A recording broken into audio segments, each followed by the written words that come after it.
I read and thoroughly enjoyed the book. As I was reading it this week, I thought of you because the NAACP came out with an announcement and they said, if you're an athlete, don't sign with a Texas team because of the voting and abortion laws in Texas. And I thought to myself, so how far removed are we where an athlete signs with a Texas team and then all of a sudden someone says, well, you're a racist because didn't you get the NAACP memo? Well, actually, I would say that I, as somebody of the left, am quite dismayed at certain things that have happened in Texas. And I understand where that call came from, but it is part and parcel of a general sense that one must go about not only kind of checking yourself for racism, but the idea is if in any sense you are seen as complying with the system, then you're some kind of moral pervert, that it isn't enough to be a normal person, that there has to be this giant psychological revolution. And I don't think that anybody has ever thought that this was the way a society should be run in the whole history of our species. And I haven't heard any real justifications as to why we have to conduct ourselves that way now, as opposed to doing things on the ground to help people who need help. The audience for this book are not those that you're criticizing, right? It's the people you're trying to counsel, I'll say, the rest of us as to how do we respond? Do we respond at all? Right. Do we respond knowing that we might be called a racist for doing so? Yeah, I think that if you know that you are checking yourself for racism and you're doing things to help people who need help, as opposed to the virtue signaling that I think a lot of people are being told they need to do. If you're doing those things, I am asking white Americans to get used to being called racists by a certain vocal minority of people who think that it's their job to call people names and make people cry in the name of turning the country upside down and making everybody go through this psychosocial revolution. We have to get used to being called names and then go off and do the good that we know that we're doing. But we can't let that particular kind of person be in charge, because they'll basically ruin all of our lives and infiltrate all of our intellectual and artistic institutions and turn us into and turn us into China during the Cultural Revolution analogously. Not the physical violence, but the whole idea is that same sort of thing.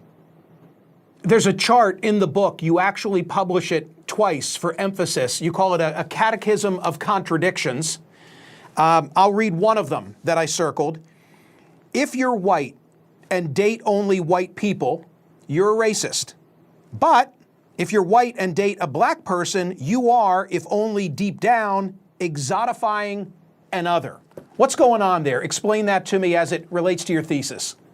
Yeah, I want people to stop saying that you can say both of those things and that it's somehow deep or complicated, that there's something called the race thing that you have to study the way you have to study quantum physics. It's not complicated, but it's also not fair. Both of those statements are designed for people to show that they know racism exists or can exist. And if that's the one thing you're devoted to, then you can say both of those completely contradictory things and feel like you're doing some kind of job. But if the two things cancel each other out, then the problem is, no matter how noble you feel, those things don't make any sense. It's got to be one or the other, or, maybe neither. But the idea that you can date a black person and you're a racist, or not date a black person and you're a racist, makes no sense. And the catechism is another 9 things like that. Take all those things together, and it's why we say that talking about race is complicated, when often the way we're encouraged to talk about it doesn't make any sense. I want our race conversations to make sense. Another vignette from the book. Put this up on the screen as well. A friend wrote on Facebook that they agree with Black Lives Matter. They agree. Only to be roasted by an anonymous person. Wait a minute, you agree with them? That implies you get to disagree with them. That's like saying you agree with the law of gravity. You, as a white person, don't get to agree or disagree when black people assert something. Saying you agree with them is everything bit as arrogant as disputing them. This isn't an intellectual exercise. This is their lives on the line. Your reaction?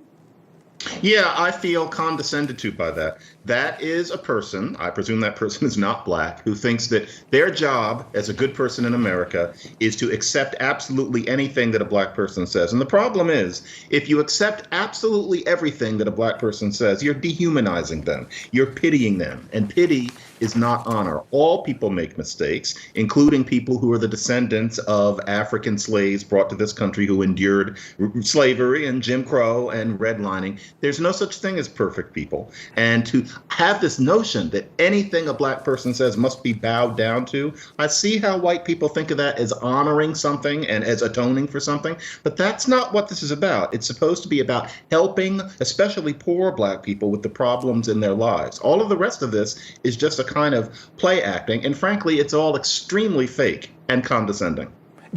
John, can I say I like having this dialogue? I really do. I know that when I have it, of course, you get called a racist for even engaging in this dialogue.